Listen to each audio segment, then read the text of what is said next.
It's a brand new day, and we'll be making history. Are you with me? Won't you stay? We have come so far. This is who we are.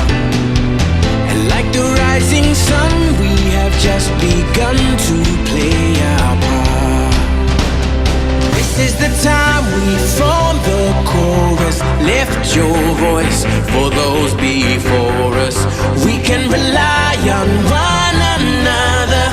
Feel the pride, let's show our colors. We are heroes and dreamers. We are restless believers. Good morning, good afternoon, good evening, whatever time it is, wherever you are. This is Gail of Gaia, and this is Free Range, where we graze on wild ideas and we have wonderful guests. And today I'm feel honored to have SGAnon on. And I'm going to bring him on, but then I'm going to show a quick little clip that I hope everybody's seen by now. But just in case you haven't seen it, I'm going to play it. So let me play that, and then I'll bring SG on. We will not comply with the institution's sick illusion. No, it won't be televised. Welcome to the revolution. We will not comply with the institution's sick illusion. No, it won't be televised. Welcome to the revolution.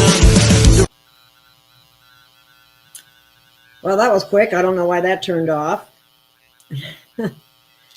Anyway, let's see here. Are you there, SG? Indeed. Can you hear me? Yeah, I can hear you. Wow. I don't know why I can't see you, though. But, hang on, maybe I have to. Anyway, I guess as long as you can hear me. I don't know why I don't see your little logo. It's not showing up for some reason. Let me see if I have to remove something. Oops. Remove source. Okay, now. I don't know why you're not coming up. That's kind of weird. Very weird. I'm an odd guest, Gail. Okay. You're a ghost in my show. So anyway, based on that little clip, it gave me the feeling that Americans are really waking up. What do you think? Well, that's absolutely true. The U.S. convoy, the border convoy that's currently going on now on the U.S. southern border, has captivated the attention of the entire alt media and patriot space. It's gotten the attention of a lot of individuals that are in those states that you would class more as like the normies, right? As they see these large gatherings of people, these large processions of vehicles moving through their townships, moving through their cities. And really, it's drawing attention to the entire worldwide blue-collar revolution, which seems to be happening right now and is uniting not only the blue-collar demographic, but all we the people across all academia, political divides, educational backgrounds, etc., because it's highlighting the unity in worldwide protest and in worldwide right to assembly, right? Regardless of whether these corporate conspiratorial illegal governments that we have, primarily in the NATO West, but really all around the world, regardless of whether or not they're willing to honor our right to assembly, our right to protest, our right to have our grievances redressed by government, we the people are moving forward with the expression of those rights anyway. And that's exactly what's happening here on the U.S. southern border. And it's very encouraging and very heartening, actually, to see we the people involved in this process. Yes, you have Governor Greg Abbott and a number of other political individuals that seem to be playing, sort of a lobbying political t-ball back and forth with what's going on with these particular issues. But it is we the people primarily that has stepped up and decided to stand in the gap when it pertains to the enforcement of just our very most basic laws and the most basic idea of territorial integrity, which defines a nation. And that is a good sign, because that means that you have a mass consciousness space that is beginning to accept the inevitability of some of the things that the awakened patriots and anons out there have been talking about, certainly for the last 3 years, but many people going back as much as 15 or 20 or more. Yes. Because this has been a plan that's been in operation for a very long time, including some of the substances that were used during the so-called pandemic. And that's another whole area of concern. Now, I know that they've been baiting Russia. Do you have any comments on that? The bad guys, of course. Well, we need to define our bad guys, right, so that the audience out there can understand exactly these geopolitical dynamics at play, because it makes the entire stage make much more sense when you hear the talking heads on CNN, or you see the ridiculousness of the MSNBC and CNBC news networks, say at a restaurant when you're out to eat, or at a doctor's office waiting to be seen. It makes that make a lot more sense. Congealed wise, when we appreciate the fullness of this context, right? So your bad actors are going to be your traitorous NATO governments, the individuals that act as essentially clowns for the World Economic Forum, that are in positions of power, both local, state, and federal, here in the United States of America. And in Europe, you would call that municipal, state or provincial, and then federal in their governments as well. And the infiltration operates exactly the same. You have a lot of these entities that utilize their control of world finance, their control of corporate markets, and certainly their control of political lobbying and donation dollars to advance their agenda, and essentially to require some sort of fealty to that agenda, for risk of being primaried and removed, or potentially even black bagged, depending on how outspoken against that one was to become. So that is our black hat controllers. Those would be the individuals working on behalf of evil, whether they're doing so for personal gain, whether they're doing so just to self-enrich themselves, whether they're doing so out of fear for their family or fear from we the people, or whether they are truly deeply evil, truly deeply committed to the idea of eradication and evisceration of freedom worldwide, and that freedom not only with ourselves, right, but freedom to be mankind with nature, and having that proper balance with nature. So you have Russia that has made a number of overtures in the last 15 years to have the U.S. DoD and the U.S. intelligence community's illegal biological terrorism activities ceased and accounted for on their borders, right? This would be the equivalent of Canada developing large-scale genomic weapons right on our border. We would have a problem with that. Every nation state in the world has a problem with that. And Russia has made several overtures. We had the Minsk agreement, then we had a Minsk 2.0 agreement. We had a violation of a couple of different treaties between 2016 and 2019 on behalf of that installed CIA puppet government in Kiev. Because if you remember, in 2014, our State Department, our CIA, our Obama administration, our Victoria Nuland made sure that the proper Ukrainian government that was in place at the time, that had been lawfully elected, that was representative of the will of the Ukrainian people, was ousted. We put into place a puppeteer for the West, someone that advanced the central bank agenda, someone that would allow foreign currency reserves to be channeled through Ukraine without any accountability. We've seen that carried through and extended under this clown that is Zelensky, right? The world's biggest donation campaign. And so in this process, you have Russia that has now stepped up to 2022, and they said, okay, well, no more. The biological terrorism is excessive. The kidnapping of Russian mercantile services and merchants and things like that across that southwest Russian border has been very high since the mid-1990s, after Ukraine became ostensibly its own separate state, even though it never filed a border. And that's something that everyone needs to realize is very important under international law. This is not an invasion of Ukraine. This is an internal policing action of a breakaway province that never filed a border and never claimed to be a sovereign state.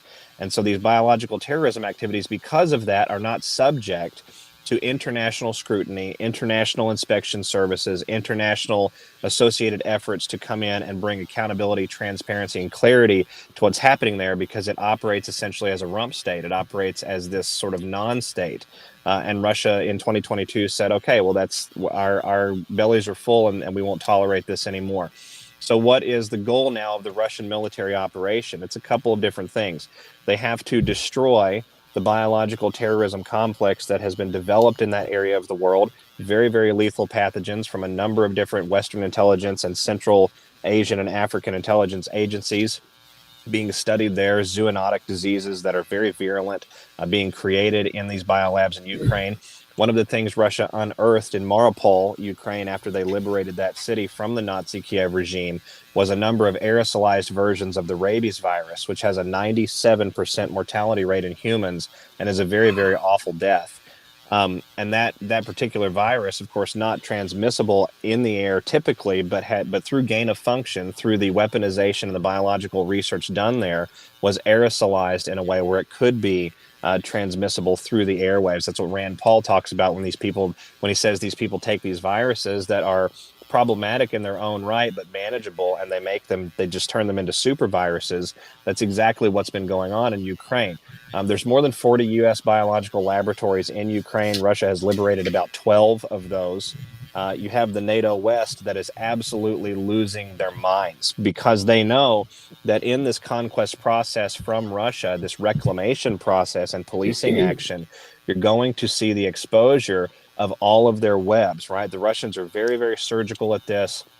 They're choosing not to scorch earth these different labs. They're going in with special operators and they're destroying the resistance, the security, the protection for these institutions. And then they're collating and aggregating and cataloging everything that they find. So they have found that the CIA, along with the U.S. Democrat National Convention, operating as sort of a lockstep agency of its own accord, of its own largesse, Jabba the Hutt nature, at the direction and with the approval of the Obama administration from 2008 to 2016, essentially created the COVID pandemic.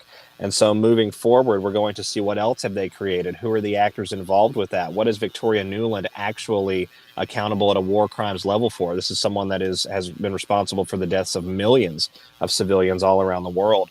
And the NATO West, what we would call those black hat controllers that are installed in our governments and have been for a very long time, they know that violations of Geneva will lead to an international coalition where execution and justice will be administered for these activities alone. This does not even account for the fact that they launched a pandemic onto the world. This is just for their wanton violation of the Geneva Accords and the Convention on Biological, Chemical, Biological, and Weapons of Mass Destruction, right?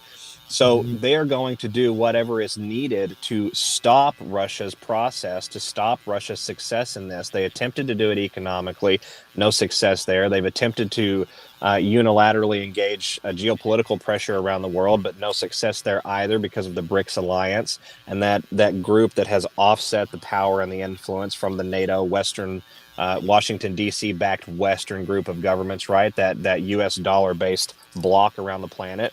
And so now we're leading into, well, open war is about the only thing left for us to prevent exposure of this massive amount of terrorism, this massive amount of violation of sovereignty of everybody everywhere, right? Because you have genomically spliced weapons that are targeted at major cultural groups that are there in Ukraine and in a number of other areas around the world. So how can that not generate such an intense vigor and an intense resistance, right? It's obviously going to.